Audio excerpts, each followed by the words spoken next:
No.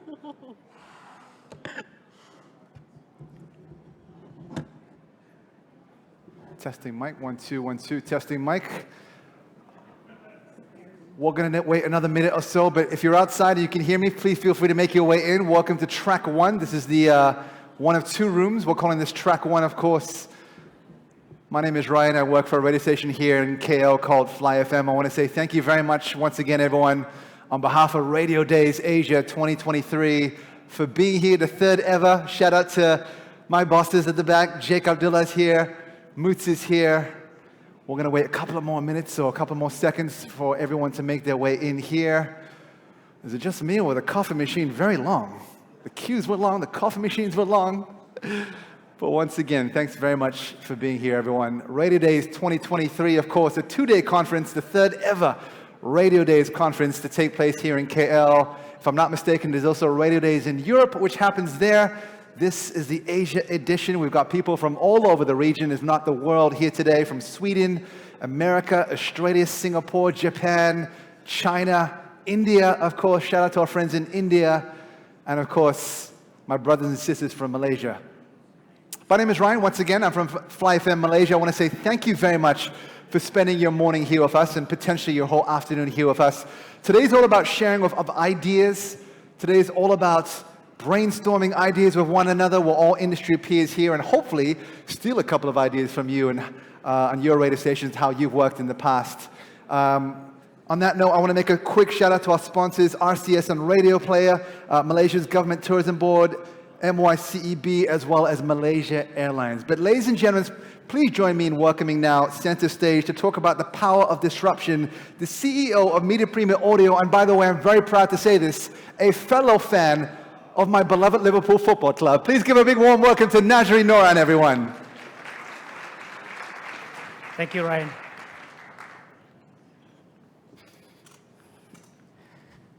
Bismillahirrahmanirrahim. Assalamualaikum. Good day, members of Radio Days Asia.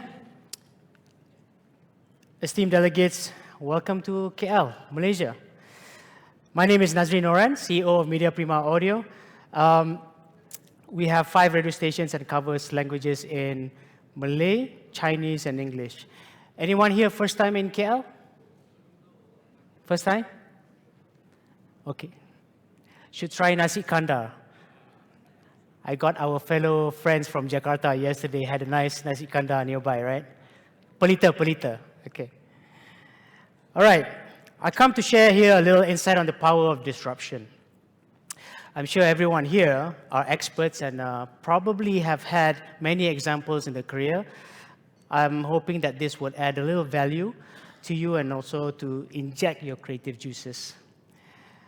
There's a need to innovate. Radio has historically faced many challenges over the years with the evolving landscape of media broadcasting. Now, I'm sure many are familiar about MTV and how it was supposed to kill the radio star. So many distractions tried to put radio out of business. And did we survive? Yeah, pretty much. So as the recent pandemic was the biggest challenge yet, we forced to be isolated and innovate to survive working from home. Delivery service was on the rise. Content creators grew like mushrooms to entertain themselves. And also the question raised whether people are listening to radio. So these were the disruption that changed our livelihood during the pandemic. It also created many creative minds in creative ways. We need to evolve due to the advent of technology. Right? These were the disruption that changed our livelihood during the pandemic. It also created many creative minds in creative ways. So radio is alive because we are able to adapt and be hyperlocal as music is no longer the dominator. So especially for CHR format radio, classic format may be an exception. The key here is to disrupt, seize the moment, and topical and transporting. Now, how did we disrupt? From these images, you wonder why Blackpink, 4 members of a group, and this beautiful lady do. I've been in the radio industry for 22 years now. And what I'm about to share with you is the best attention grabber that I have been involved with without selling sex. So disclaimer, yeah, since we're in Malaysia, we're a Muslim country, so multiracial religion, culture, and the respect for royalty is at the highest level. So we have this 3R, which is race, religion, royalty, and it's punishable by law, right? So if you have heard the fiasco that happened with a musical band called 1975, that made news around the world, yeah, so that's the example. Okay. So first, Blackpink. Oh, there you go. The biggest all-female K-pop group in the world was in town for a sold-out concert. Malaysia has a huge following of K-pop music. This was the most single talked-about event. So Fly FM took the ownership and seized the moment with content and activation. So we began with the crew and fellow blinkers to greet at the airport.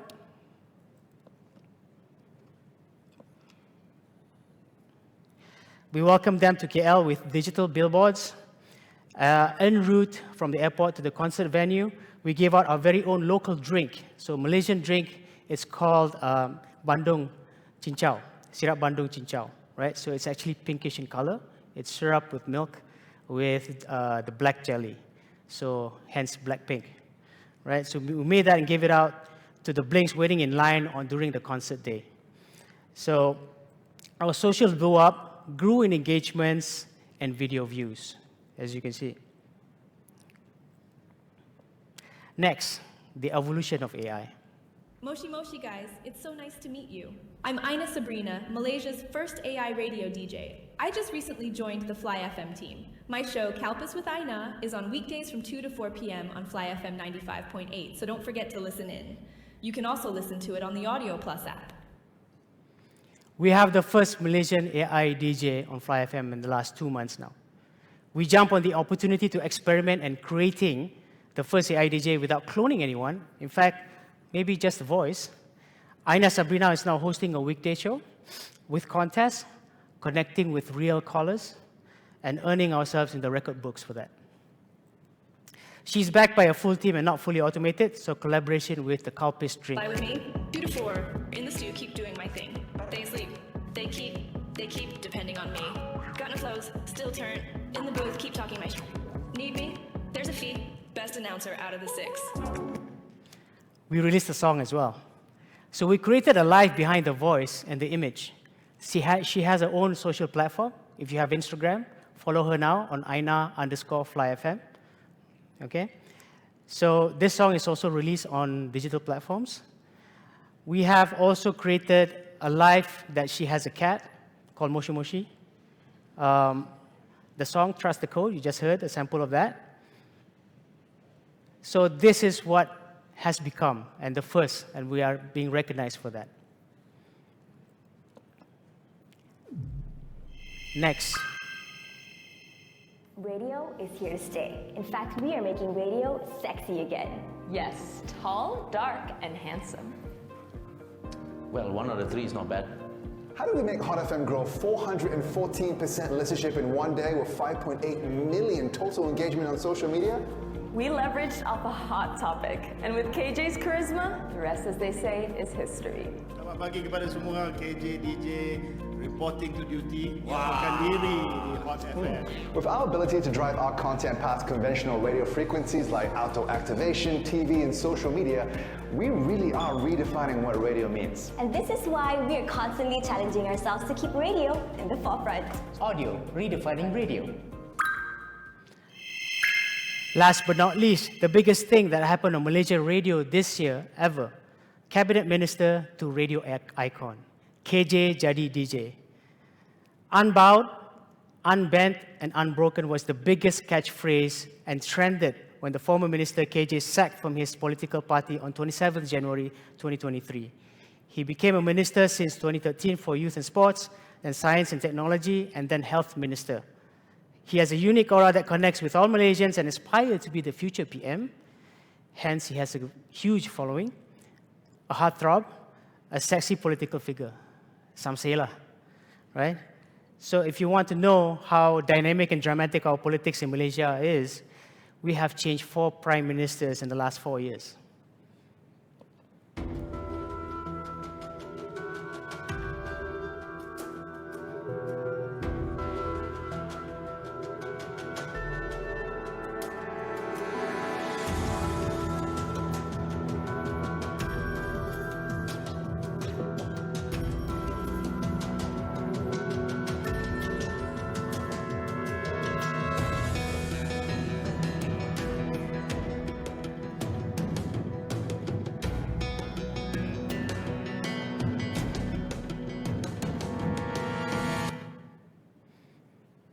Now how?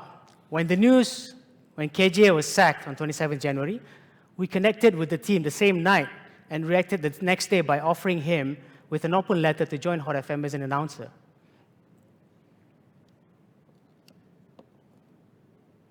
Next slide. It's not moving. Okay. So it trended #1 in Malaysia.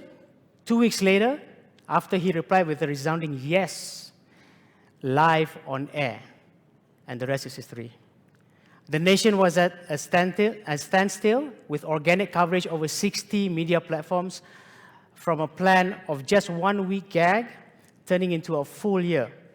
The first day he came in on our social streaming blew up, and when we continue weekly, the numbers have been consistently high. Suddenly, everyone was tuning in, and everyone knew the existence of Hot FM as we were trending #1.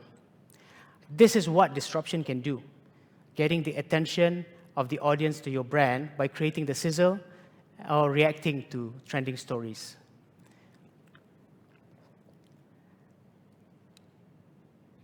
Next. Korang ada dengar cerita tak? Khairi Jamaluddin, KJ. Aku dengar dah tak kerja weh. Iyalah tak kerja. Jadi apa kata kalau kita cadangkan, kita tawarkan dia kerja dekat Hot FM? Why not? KJ jadi DJ Hot FM. On, tak on? On, let's go. Jadi dengan ini saya ingin umumkan saya akan menyertai pertubuhan politik parti Hot FM. Khairi Jamaluddin bakal bertugas sebagai penyampai radio di stesen radio Hot FM.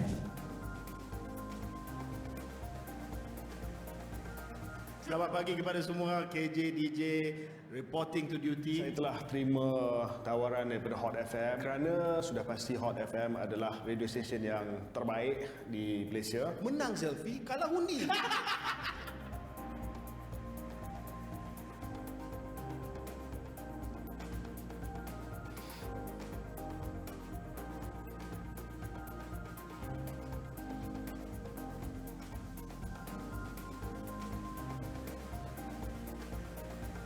Ada seorang pakcik ni, nama dia Pakcik Rafi'i. Saya rasa KJ pun aware tentang Pakcik Rafi'i ni. Walaupun dalam keadaan stroke kan, dia usaha untuk menyuruh anak dia tune in Hot FM sebab nak dengar kita ke udara. Kita akan ke rumah Pakcik PE. KJ akan memandu. Ini KJ bukan DJ. Ini KJ super. Jadi kita datang ziarah PE. AG dia memang budak Johor lah. Johor lah. Tapi dia mengaku dia pernah membesar dengan tuanku. Betul ke tuanku? Saya main bola dengan dia semua. Oh, betul lah. Daripada umur saya 18 tahun. Ada pernah pukul 3 apa dia orang ni.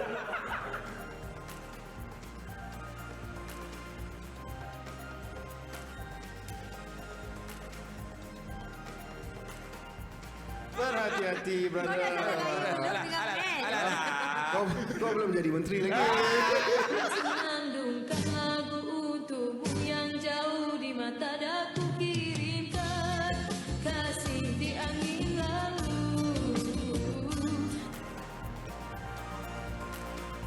Memandangkan ada penerimaan yang baik, maka kita telah setuju sama-sama untuk melanjutkan peranan dan juga penyertaan saya di Hot FM Breakfast Show sehinggalah ke hujung tahun ini.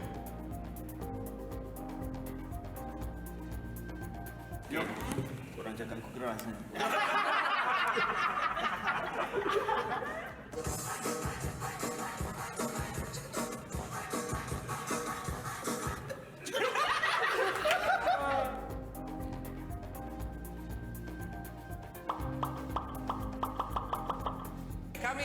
Breakfast Hot FM bersama dengan KJ, Johan, Farah Fauzan dan AJ.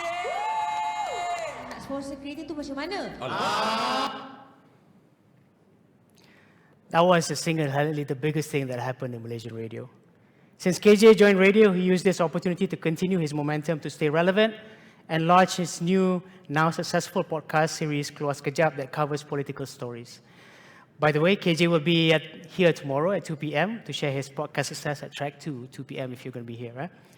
So the result, number one, increased Cume, 2 awards so far, and still the most talked about show till this day, and will be for some time. Now, credit to my team, Hot FM, they're here.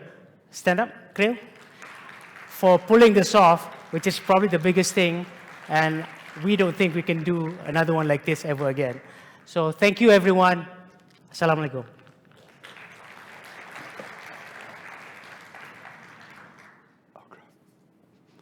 Let's hear one time for Nazri Noran, everyone. Thank you very much, Nazri. And of course, KJ DJ will be here tomorrow, as Nazri mentioned, track 2, I believe, for all about podcasts tomorrow. Right now, let's not lose any momentum. I'm going to invite on stage right now, offering us an inside look on the world's first ever hybrid measurement system that's being launched in Australia today, or rather has been as of late. The CCO of Commercial Radio and Audio Australia, Joe Dick, and Media Measurement Director, ANZ at GfK, Deb Hishon, everyone.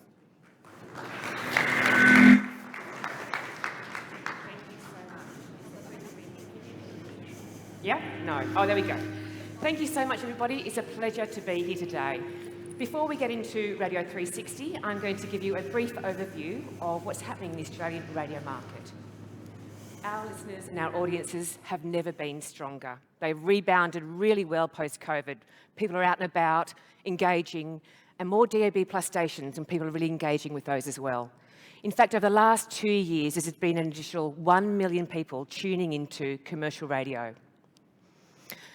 And our commercial radio dominates from a commercial share listing. Recently, we conducted a study with GfK to understand what share does commercial radio have of commercial listening. That is, where can you put ads? We found that 74% of all commercial listening goes to Commercial Radio Australia. But looking at a key buying demographic of people 25 to 54, we can see that commercial radio has a 64% share. That's 5 times the size of free music streaming on demand, which is mainly Spotify. Coming in second is podcasting, which is twice the size of online music channels, which is mainly YouTube. And from a revenue perspective, our share has remained stable. You can see here it's hovering around the 8% share, which is pretty good. But if we want to grow that share, which we obviously do, something has to change. Why change the methodology, though? We needed to capitalise on the growing digital audience to provide profiles to our customers, the agencies and advertisers. We need to enhance measurement confidence in the market. We've not changed our methodology forever, apart from migrating to digital diaries. There was a huge expectation from the market that we needed to change, and so we had to change. And we also needed to keep up with market trends. A number of other mediums are updating their methodology. Out of home and TV are embarking on a major upgrade. If we didn't change it, we would be feared of left behind, and the agencies would start to demand it, and we'd be bucketed into a traditional medium. So to do this, we had to get stakeholder engagement, stakeholder alignment across all the networks that are involved. We created a number of subcommittees, a commercial subcommittee to understand what was needed from a commercial perspective so we didn't jeopardise our commercial revenue. The research subcommittee worked really closely with GfK to ensure that the methodology was robust. And finally, the marketing subcommittee. We need to make sure our marketing, our key messages, were really strong and aligned in market. Our target audiences, as you can imagine, were really broad. Agencies, chief investment officers, anybody whose decision was to make an investment in terms of what channels they're going to be spending on, we needed to talk to those. Advertisers, CMOs, of course, all the networks, sales, marketing, research, PR, and not forgetting the all-important journalists. We wanted them to understand the methodology, why we're doing it, so they could report on it accurately. Every successful launch plan needs a massive, detailed plan in terms of rolling this out. And we began this in February this year. The launch wasn't until mid-year. The networks had access to the data early on, and we conducted a huge amount of training to make sure everyone understood the data prior to its being launched to market. Massive pre-training for the agencies as well, and then a launch plan. That launch plan was consisted of loads of homepage takeovers. In the week up to leading the launch, we had a teaser campaign, coming soon, Radio 360. And the launch week, you couldn't miss it. And from a PR perspective, all of the journalists reported on it. Really positive coverage over all of the major magazine and newspapers, and also the trade media. Roadshows. We didn't want to do this virtually. We took the roadshows around Australia, 47 presentations face-to-face and counting. In fact, we've got another one in a few weeks' time. Over 3,000 attendees and positive feedback from everybody. Some agency feedback, they're now looking to incorporate audio as part of their major strategy, understanding it's not just about Spotify, it's not just about broadcast radio, but what does radio mean? How does it fit into the digital audio, the audio ecosystem? And from agency feedback, then we go into the network feedback, it's not there. Radio. Before I hand over to Deb, though, to talk you through Radio 360, I'm going to let our announcers on our networks talk through what Radio 360 is. Radio's always been powerful. It's always been a great way of connecting with brands, and now there are more ways of doing it. Radio has evolved over the last 5 years, and it's even more important now, where you can connect with people live and also via podcast and also via social media. Well, radio is never-ending evolution. You've got to ride that wave. You've got to ebb and flow the new ways that people listen, and you've got to be on board from the start. Introducing Radio 360, bringing you a 360-degree view of today's radio listeners. Audiences are tuning into radio in more ways, more places, and on more devices than ever. There are 12.2 million weekly listeners across 5 major metro markets, and 1 in 4 Australians are streaming live radio weekly. I remember when I started out, our bosses used to say, picture your ideal listener. You know, she's 42, she drives a minivan, she's got 3 kids, that's who you're talking to. Well, the reality is now, we know who that is specifically, and even more importantly for someone like me in my position, we know who they are at different times of the day. So my audience at 4 in the afternoon is quite different to the one at 5:45 in the evening. We kind of tailor our content for that, and I think that's really important. It is a genuine privilege to be able to talk to people, share our lives, and actually connect, hear their stories as well, which is just as important. Radio 360 brings together multiple data sources.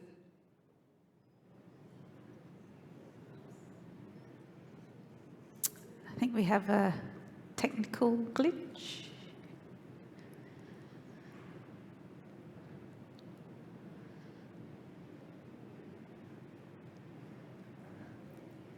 I promise I didn't touch anything.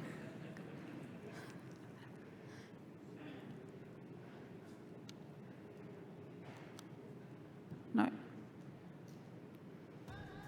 Radio's always been powerful. It's always been a great way of connecting with brands, and now there are more ways of doing it. Radio has evolved over the last 5 years, and it's even more important now, where you can connect with people live and also via podcast and also via social media. Well, radio is never-ending evolution. You've got to ride that wave. You've got to ebb and flow the new ways that people listen, and you've got to be on board from the start. Introducing Radio 360, bringing you a 360-degree view of today's radio listeners. Audiences are tuning into radio in more ways, more places, and on more devices than ever. There are 12.2 million weekly listeners across 5 major metro markets, and 1 in 4 Australians are streaming live radio weekly. I remember when I started out, our bosses used to say, picture your ideal listener. You know, she's 42, she drives a minivan, she's got 3 kids, that's who you're talking to. Well, the reality is now, Okay, I think we might have to give the video a miss.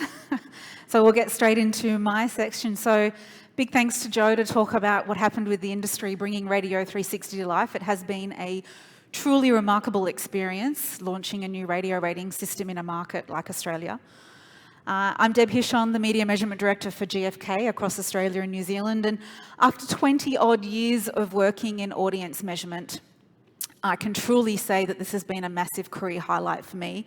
not only because of the wonderful collaborative nature that we have with our industry body, commercial radio and audio, and also our individual radio stations. They truly came together and aligned communications and marketing and were very comfortable with this groundbreaking project before we went into market.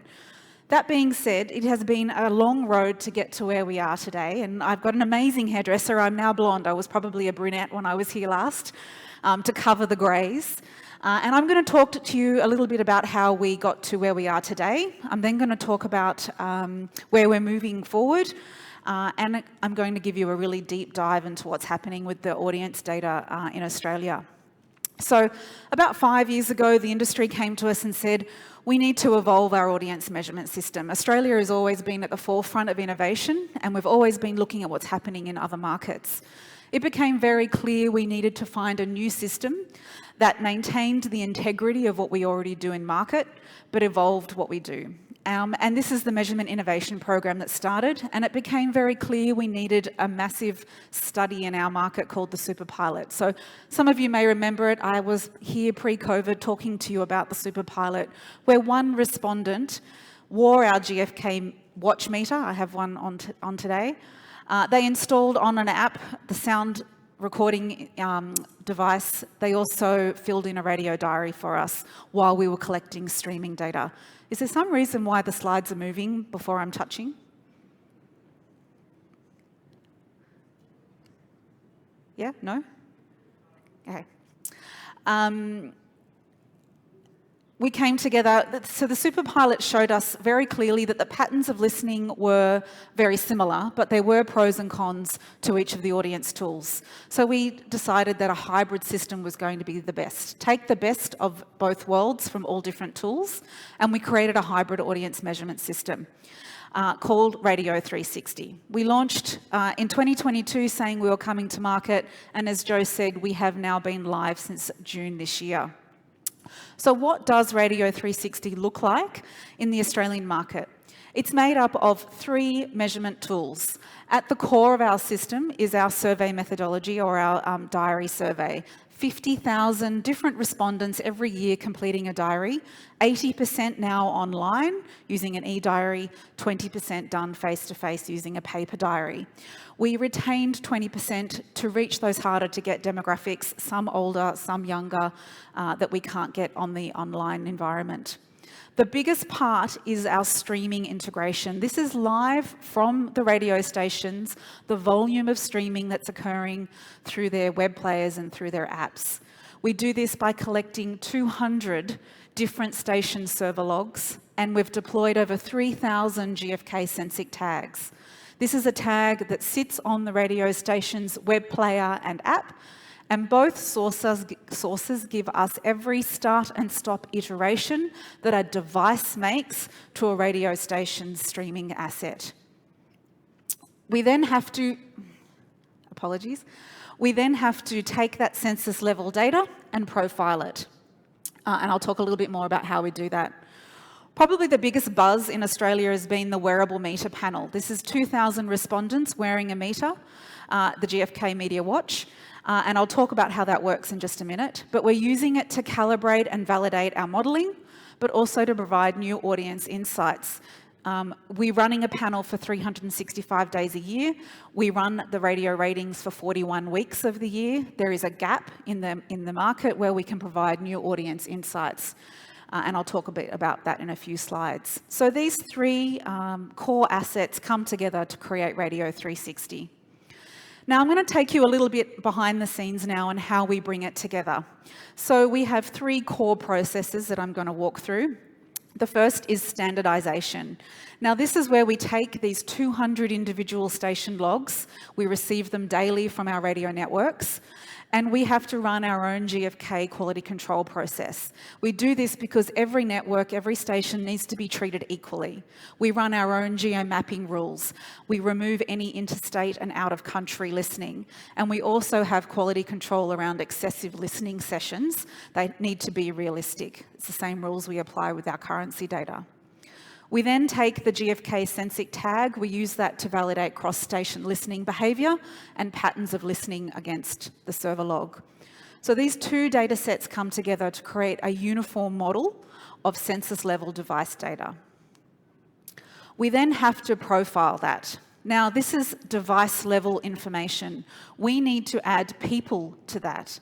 Now, we do that because the radio ratings, if people are familiar with it in the room, it is a measure of people listening to the radio, not devices listening to the radio. So we have to run prediction modelling around age and gender using probability modelling from multiple education points. We use the surveys, we use the GfK watch meter panel, and we use some single sign-on information we collect through our Sensic tag. As radio listening is fluid, so is our model. It is applied over weekday, weekend, and across the key demographics, day parts. One of the big things that we did have to learn and create is a co-listening algorithm. When you think about listening to the radio in the car, at work, in a cafe, there is more than one set of ears consuming that single stream. I'm sorry, I don't know why it keeps doing that. I promise you I'm not touching it. The co-listening algorithm allows us to apply that extra volume of listening to a device, and it is based on quite a large study that we did in Australia. It is based on location of listening, age of the respondent, the genre of the radio station, day of week, type of household, etc. So the co-listening algorithm allows us to put those listeners to devices. So now we have this profiled data set. We need to calibrate and validate that against our wearable panel. So I'm going to first of all explain how the wearable panel works. They wear the watch for the waking hours. It has a sensor in it for movement and body temperature, so we know that it's not being left on the bedside table. It captures ambient sound. That sound is encrypted and the human ear cannot hear that after it's been encrypted, so privacy is ensured. It is then put on a wireless charger. It charges while the data is being downloaded to us at GfK. At the same time our panel is working, we are recording in each of our 5 capital cities every radio station broadcast within our service. And this enables us then to sound match the different radio station panel recordings to what's happening live to air. And how does that work? Now it's not working at all. Here we go. So the top one is the watch, a sound bite, and the bottom one is the continuous listening. The algorithm starts, and as it finds a perfect match, it aligns. And it tells us what the panel member is then listening to. And we use this in an important way in the Australian market because our broadcast transmission has a sound lag by platform. So if you're listening to a station on AM/FM broadcast and you switch to the simulcast on DAB+ or to streaming, there's an audible sound difference in terms of time. And in this chart you can see the sound matching peaks for AM for this one station, then the DAB+ sound matches, a lull, and then the streaming sound matches. And if we look at the table, 15% of the station's listening instance is coming from streaming, 14% is coming from our currency information, and then when we run Radio 360 we get 13%. So this gives us extra confidence that the modelling that we have developed for Radio 360 is accurate and true. Now we're ready to integrate this into the currency. We create an average week result from that massive census data set. We put it into our surveys, and our users for the first time can now see AM/FM DAB+ audiences side by side to streaming audiences. Now, a key thing that we want to highlight here, and I think Joe touched on it as well, we did not change the measurement system because we wanted more listeners. We already captured all listening through our surveys because we asked around device listening. Under the previous methodology, streaming was included, but when you start to drill down to station, demographic, day part, platform, the numbers were coming from very small sample sizes and it was inconsistent. Now we have this massive data set sitting behind it. We have that confidence in the robustness and the consistency of the data, and we release that to market. So one of the things we were asked from the conference organisers, what do we know now that we didn't know before in terms of radio listening in Australia? Well, one of the key things, and Joe touched on this as well, is that we know that we can make a significant enhancement to a methodology that is deemed outdated with the diary service, and we can maintain consistency of results. So we launched in survey 3, which is the yellowy colour, and the light blue and the red were also Radio 360 surveys. When you look at these results, you've got market share by the main networks and reach. You can see the numbers are consistent. We have not created any trend break with a methodology change. So that's the highlighted in the boxes, the 2 surveys there. Sorry, 3 surveys we do have now as of last week. We also now know a lot more about what our commercial radio audiences are doing. 1 in 4 are listening to radio via streaming. They're spending around 4.5 hours doing so. We know that it is not age specific. Yes, slightly more younger audiences are doing it. Around a third are consuming commercial radio via streaming. Over 20% are consuming, 40 pluses are consuming commercial radio via streaming. We know the shape of the day is different for a streamer to commercial radio. The purple line is the shape of the day for streaming. The orange line is the traditional broadcast. It peaks later and stays higher throughout the day. Their pattern of listening is different. The place of listening drives that as well. When you think about the device used for streaming, more likely to be outside the home and elsewhere at work. We also know that streaming is actually popular across all station types. So if we look at our talk stations, they're streaming for a lot longer, 6 hours, 38 minutes. Streaming the commercial FM stations, 2 hours, 54 minutes. But the proportion of listeners that are streaming are remarkably consistent. 12% of our talk audiences are streaming, 14% of the music listeners are streaming. So we see consistency in station types. We can now look at our individual networks side by side. We've never had that ability in Australia. We can see that light blue is the proportion of streamers. It's around 27 to 32%, depending on the network, and we can now see it by demographic. The 9 network is a talk-based station. We expect that to be older audiences, and that is what we see come through in the modelling, compared to, say, our Nova network, which is a younger commercial FM music station. Compared to broadcast audiences, streamers are more likely to be slightly younger, live in homes with children, shopped at a department store. So we can start to build a different picture around a commercial streamer versus a commercial broadcast listener.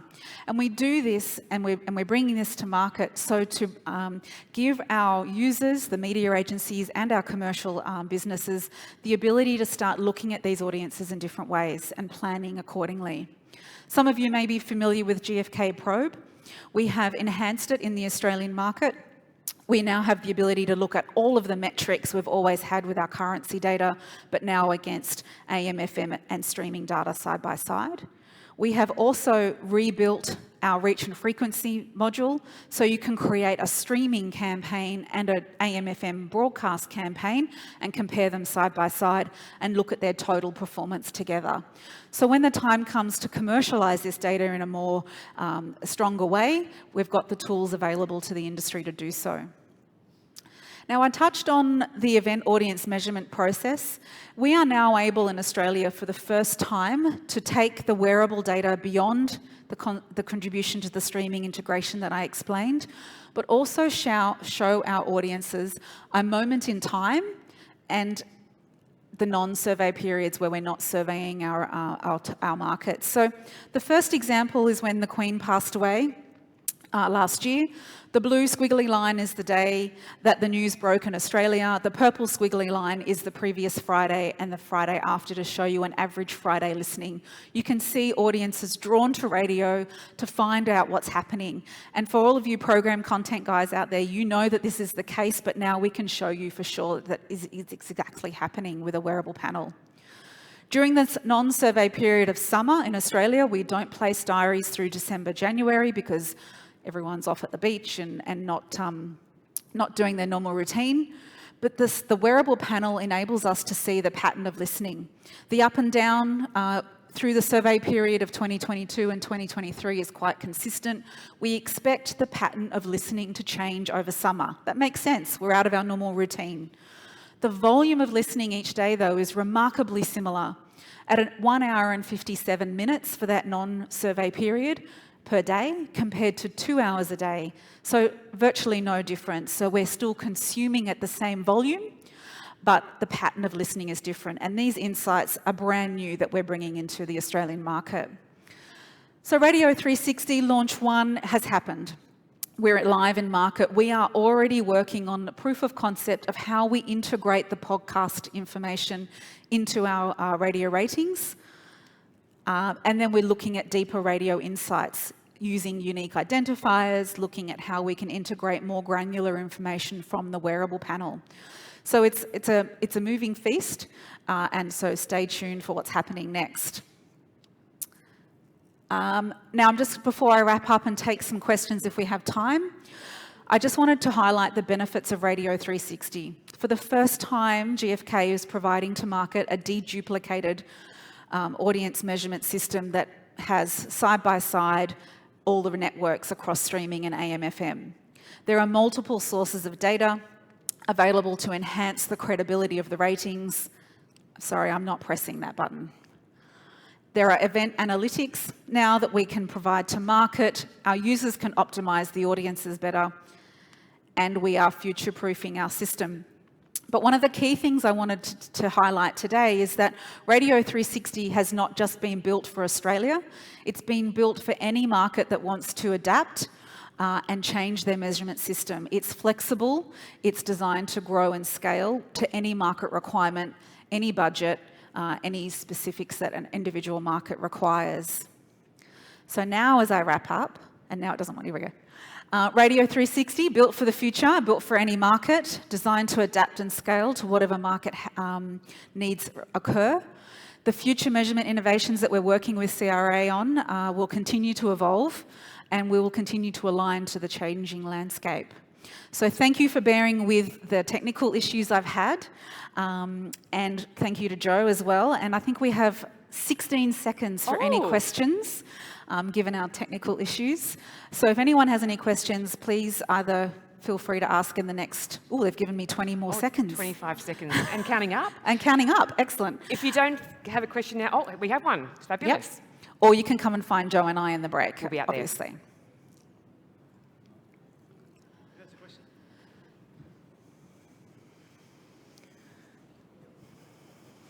There. Yep. Good morning. My name is Tom from MCMC Malaysia. So basically my question is referring to your research. Actually, it's about 10 to 20% of the listeners are listening to the radio channels through the streaming apps. So you are capturing the data using the tagging, using the wearable watches. So when it comes to the situation that 10 to 20% of the listeners are listening through the streaming apps, while the rest, majority of the listeners are still listening through the traditional linear platforms, which is counting about 70 to 80% out of the total audience.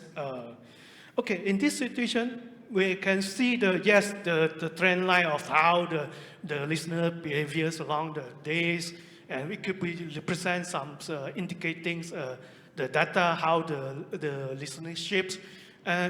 But somehow that the measurement of with the wearable gadgets is only represent 20% of 10 to 20% out of the total listeners. So, but it doesn't represent the other 70% of listeners. I think you might have misunderstood slightly. The wearable captures all listening, AM, FM, DAB+, and streaming. It enables us to determine what platform is being consumed for that radio station. So the streaming information is not coming from the wearable for Radio 360. We're using it to validate, but the streaming information is coming directly from the radio stations themselves. So they're telling us exactly what volume is coming through, and we are integrating that back into our total radio audience that comes from the currency data. So that the total radio audience comes from currency, the surveys. the streaming data is coming live from the radio station. The wearable just helps us validate the modelling that we're doing in the background to create this new data set. So does it mean that the wearable also can capture the FM, DAB+? It can, yes. And it does. So we collect all broadcast, all audio through the wearable.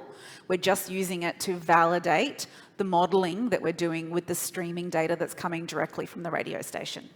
All right. Thank you. Thank you. Thank you. I think there's a question behind you, Barry. Hi, I'm Mitty Stormont from BBC World Service. It's pretty amazing what you've done here, so I'm assuming you've trademarked it. I don't know. My question is, it's newly launched, but have you had any feedback from advertisers and from partners as to whether or not they're now going to increase their spend because of the new data that you've been able to provide? Yeah, so I'll let Joe jump in, but from the industry's perspective, it's really brought to light the importance of audio and the presence of radio in people's mindset, and that we've evolved the currency. So we've made, and Joe mentioned this at the beginning, we've evolved the currency to keep pace with what's happening with other mediums, to protect what we have and then potentially grow. Yeah, look, it's provided an additional selling tool, if you like, for the digital audiences and allowed people to now pull apart the audiences. So look at the digital streamer, but also the broadcast radio audience, because that's really important still. We still need to protect the main audience base, which is the broadcast. What we didn't have before was, what does that digital audience look like? And what the feedback we've got is that it's now given them an opportunity to go and sell more digital audio, and we're definitely seeing that in terms of the digital revenue growing. The market conditions are very tough in Australia at the moment in terms of consumer sentiment, so it's a little bit tricky to see, but the anecdotal feedback that we're getting from agencies is that it's great. It's what they expected us to do from an industry perspective, to keep pace with other mediums who are also updating their methodology. Yeah. Thank you. I think that's it. Any other questions? Otherwise, Deb mentioned we'll be outside and happy to have a chat to you further about Radio 360 and also what's happening in Australia. Thank you so much, everybody. Thanks, appreciate it. Truly, test mic 1 2 1 2. Truly fascinating stuff. Thank you very much. Join me in thanking them one more time, everyone. Deb and Joe from Australia.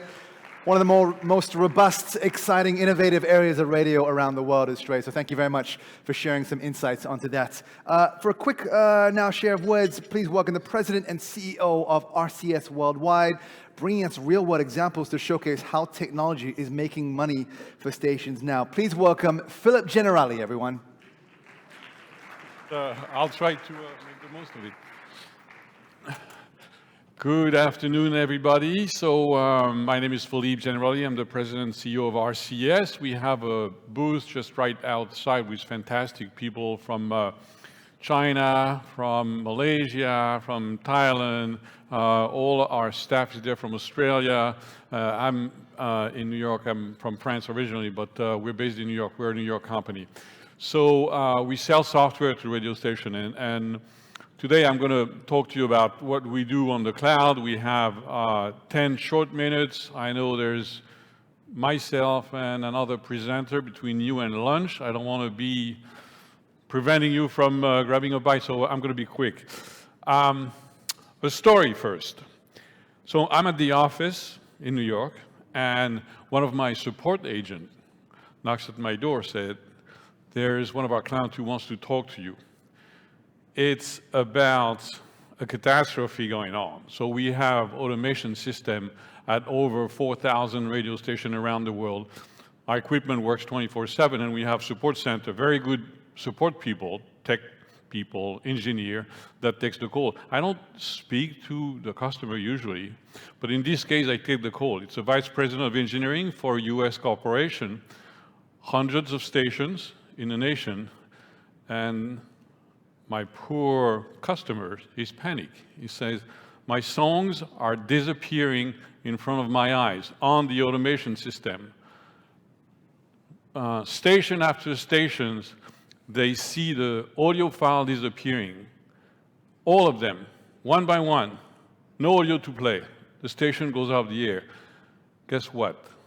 You've been infected by a virus."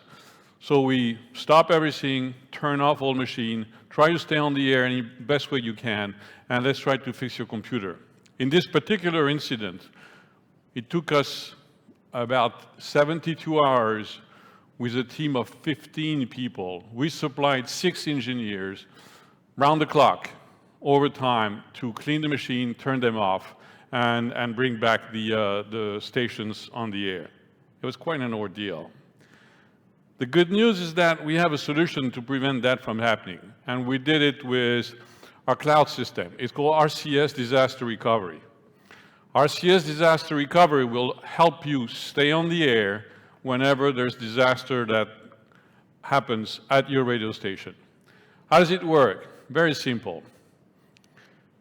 You have your normal workflow, which essentially allows you to create tracks, enter songs, produce commercial spots, and you go on with your day. In the background, our Zeta system will upload all your assets to the cloud. Now, you have one thing to know, is that the hackers and the pirates and the one who write viruses, they are not going after the cloud. They're going after Windows. It's their playground of choice. It's Windows. So in the cloud, we use Linux. The systems are there. And in the cloud, we have a ready-to-go Zeta system, which is exactly a simplified version of what you have on-prem in your radio station. That system is ready to go at any moment in time, and your files are no more than a few minutes old because you upload those files at regular intervals. When disasters strike, and by the way, I talk about the virus, it could be anything. It could be a fire in the studio, it could be a console that goes wrong, it could be a computer that goes down. It doesn't matter. You open a browser, you start your show from the cloud directly to internet for your streams, or you send it to your transmitters, and it sounds exactly like you have it planned on the terrestrial system. Meanwhile, you can turn it off on the ground, fix your computers, no panic, no commercial lost, nothing. It's like nothing happened. So this is called RCS Disaster Recovery.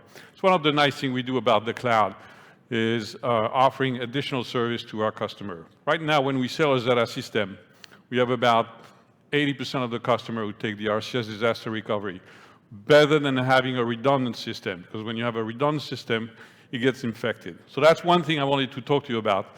The other thing in the RCS cloud, I'm going to zip through this so that we can get out of here quickly, is audio display. Audio display is a new service. It's a new service that allows you to have a proper display of your audio in the car dashboard. You know that on the car dashboard, you have a lot of people that are coming after your broadcast station. The Spotifys of the world, when they play a song on your car dashboard, you will have the proper artist, the proper song name, some album art. It will look good. How about broadcasters? You have a radio station. When you play a song on the air, don't you want to have the proper song name, the proper title, the proper artist, and the album art? Audio display will let you do that. So this is a system that works through RDS. And I was just preparing my presentation when I hopped on a taxi here in Kuala Lumpur, and I discovered that there is no RDS in Kuala Lumpur. So it's a slight little problem that we're going to have to talk to our deputy minister to try to fix so that you guys here in Malaysia can display artist and title. But in many other countries, you can do that with RDS. You can do it with HD, you can do it with DAB, you can have pictures that are sent there. And one of the interesting things is that audio display not only allows you to display the proper artist and title of the song and the album art while the song is playing. So now you can compete with the streaming services. By the way, a great consultant, Fred Jacobs from United States, called that looking as good as you sound. In the car, the broadcaster has to look as good as they sound. This is something that you should have, that we all should have as a goal. We make you look as good as you sound in the car. And guess what? With that system, when you are in a commercial break as a broadcaster, you can display advertisements. Yes, you can have a sponsor that will buy this commercial time during the commercial break, and the sponsor will display its message through the same channel. So on your screen, during commercial break, when you're not playing a song, you can have a sponsor. That means additional revenue. We found additional money for radio, so this is the good news for that show, is that audio display is the way for you to get a new source of revenue through HD, through DAB, through RDS, depending on the country where you're from. But remember to look as good as you sound in the car, and this is what RCS would like to help you do. So there's tons of slides that the people that work with me have prepared. I'm sorry that we can't get to play them all, but my time is over. Thank you very much for coming here. We're just outside right there, RCS. Thank you. Thank you very much to the President and CEO of RCS Worldwide, Phillippe Generali, once again, and our final speaker today before we break for lunch to talk to us about the power of increasing revenue by focusing on outcomes instead of outputs. Please welcome on the stage the CEO of one of the biggest radio networks in Malaysia, pula, in India, BigFM, Abby Thomas, everyone.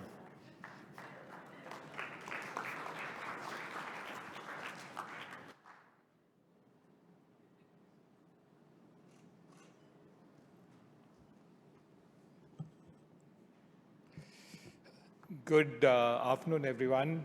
This is my fourth time at Radio Days Asia. Thank you, Anders and Radio Days Asia, for having me.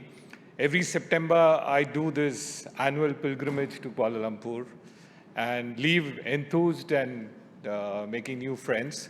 So thank you so much for this. Let me first tell you the mood in my country right now. We are literally over the moon. Right? One of the few economies that's really growing fast, that we're looking at a 7-8% growth this year. It's boom time. But I think this is a very popular meme in our country right now, that this entire moon mission of ours, we spent less than what Hollywood spends on making sci-fi movies, right? So that's what India is right now. But I think Kenny in the morning really laid the base, right? It's boom time, but where's the money? And I'm talking specifically for radio. Radio used to be about close to 4% of the ADEX in India. Currently, it's about 2%. It's growing, no doubt, but in terms of relative share in the ADEX, it's under challenge. So let's get a sense of what's happening in the environment. The amount of change all of us are seeing on a weekly basis, I don't need to explain, but it's absolutely crazy. In a recent PwC study, when CEOs of corporations across the globe were interviewed, 45% of them said that if our business continues on the course that it currently is, we will not survive 5 years from now. That's the space of change, and that's the worry that is bothering all of us. It's about how do we win today's race while still getting ready and running for tomorrow. So what's happening at the consumer end, right? We're seeing clearly attention is the new currency. Brands want to be in this intersection of what consumers are seeking, what communities they are flocking to, and the intrigue and the mindset that the consumers have when they are interacting with brands. And brands want to sit on this intersection of content, community, and commerce. So you get consumers in the right mind frame. So we all know this, right? We have to obviously unlock revenue opportunities, multiple revenue streams, whether they are breakthrough, when you break through what in the zone that you're playing, whether it's break out and you get out of your zone and create revenue opportunities outside. So this is the crux of my presentation. Currently in our market, we have about 80% of our revenues coming from core radio offerings, which is the music and the stationality and all the related elements that we are selling. And there is a core that we are all extending into. There is an outer core which is still showing early days in terms of the opportunity. Given that consumers and brands are looking at solutions, that is an opportunity that is emerging, and that is what we are actually trying to adhere to. Our prediction is that this will get to from an 80-20 to a 60-40 in the next couple of years. So I'll just share a few examples of some of the stuff that we're doing to generate additional revenues. The core is still important. The core is where bulk of the revenues will continue to come.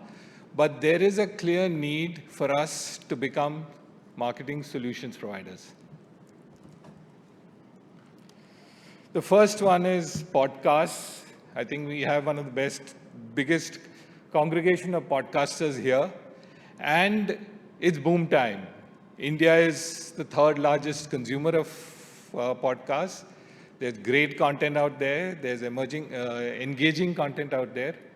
But where's the money?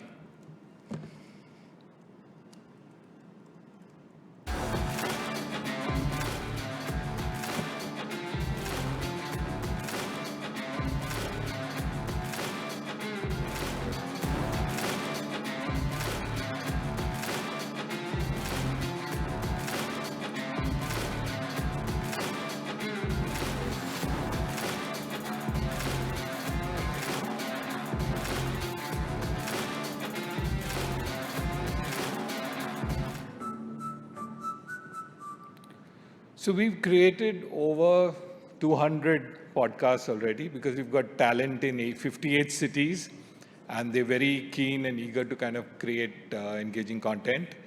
But where we see the opportunity is when we can actually cater podcasts for our brands. And this is done best in conjunction with radio. Radio helps me to amplify and drive audiences to the content. So we are creating a lot of branded podcasts for clients in conjunction with radio. Cohort marketing is what it's about. All brands are looking for cohorts that they can go and get that bunch of consumers that they are seeking. Some examples, for example, is we've created something called Slay Nation. BigFM as a format caters to a slightly adult, mature audiences, but we've created this digital come on-ground property called Slay Nation, which is trying to target the Gen Z. Very little of this is on radio. Most of it is on ground and in digital. Street Connection is another great idea that we've done. What happens in currently 20 and eventually all 58 markets is that one show every week is done from a particular on-ground venue. So if you're targeting corporates, we have a corporate campaign where a show gets done out of different corporates in every city that a brand can now come and partner. If you're catering to housewives, we have a property where one show in every market can actually go to residential areas and RWAs and do a show from there. So we've structured this in a manner that becomes very easy for a brand to now pick and choose. It's granular. Say, I want to do this in 6 cities and I want to go after the youth or go after the corporate executive. Dealer outreach is becoming a big area for us. We're actually doing stuff for dealers and other communities like truckers. I'll show you an example of what we just completed for Gulf Oil.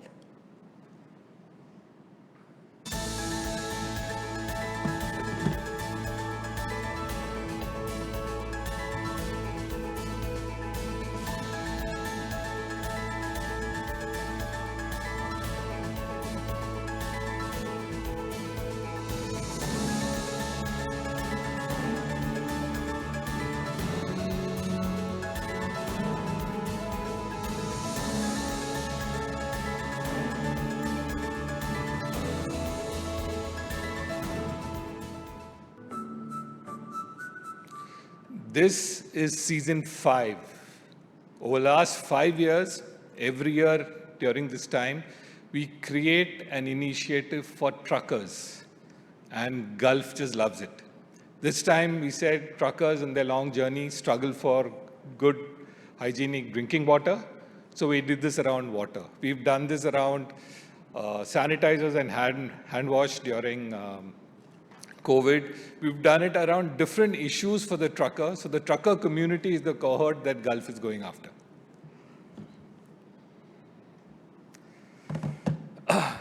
Big gamification is where we are actually trying to gamify non-game content. So I have a few examples here. One of our biggest radio shows, probably the #1 radio show in India, is a show on Bollywood trivia. This has been on for over the last 7-8 years plus, and it's extremely popular and done by one of the most popular RJs in the country. We're trying to now develop a game on which the same Bollywood trivia can actually move into the game. Bingo, the classic game, again, is a game that we've created for focus around cricket and music. Antakshri, this is an Indian game which is very popular. Every household plays it, every family gathering plays it. But it's a sing-along game where people sing 2 paras of a song and then somebody picks it up on that and sings another song. We'd actually just finished season 1 of Antakshri. I'll have a video for this.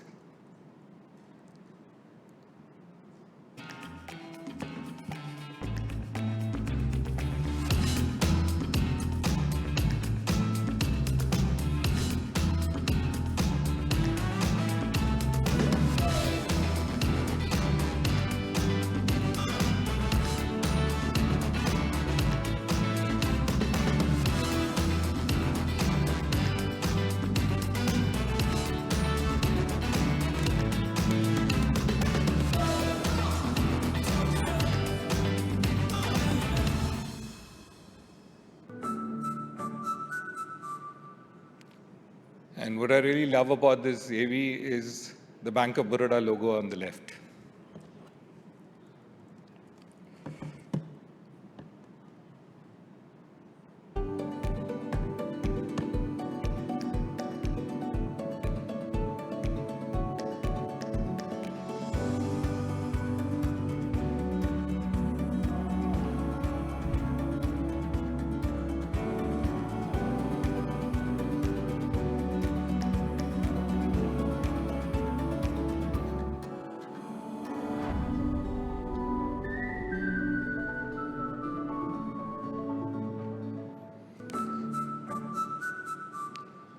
Again, a format which every household plays in India.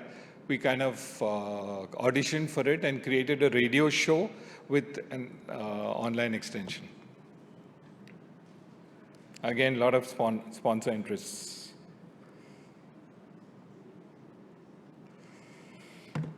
As a business, we've been not out there creating IPs because most of the content is music where we don't own the IP.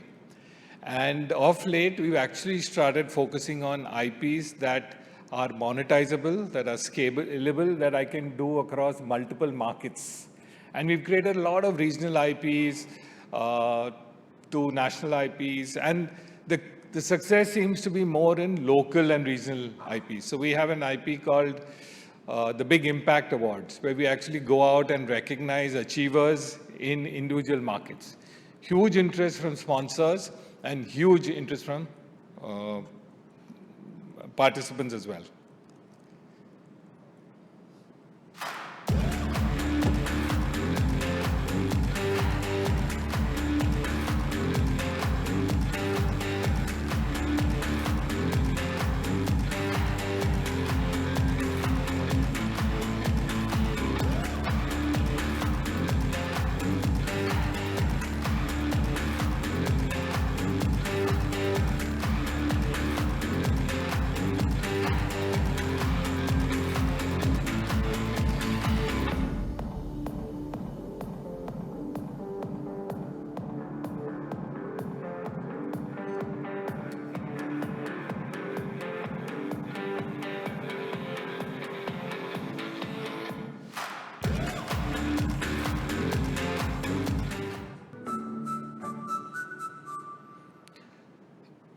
every small market wants to do their own version of this, and it's becoming a recurring annual event. The big Contech, which is what we're working on, there are a few ideas that we're developing. For example, there is an AI-driven show where we're creating, where depending on your mood, you pick up the song that kind of fits your mood. There are ASMR versions like we are creating for a horror show, where you're using audio stimulants to create goosebumpy experiences for audiences. Big partnerships. Currently, we have the entire concept of partnerships have changed. Currently, we have partners who mutually benefit. Earlier, partnerships were struck only to amplify your content. But now these are all commercial partnerships. So we've tied up with 35 plus podcast platforms. So the podcast is not only available, but the sponsor actually gets an opportunity to kind of be part of all of them. So the brief to all salespeople in BigFM is that we are now expected to provide solutions. So get that seat on the table of the client. Be part of his strategic thinking and contribute. So we get briefs like, my product works in west part of this state, but the same product is not working in the east. Use your mass local reach and create something that can help us over this marketing challenge.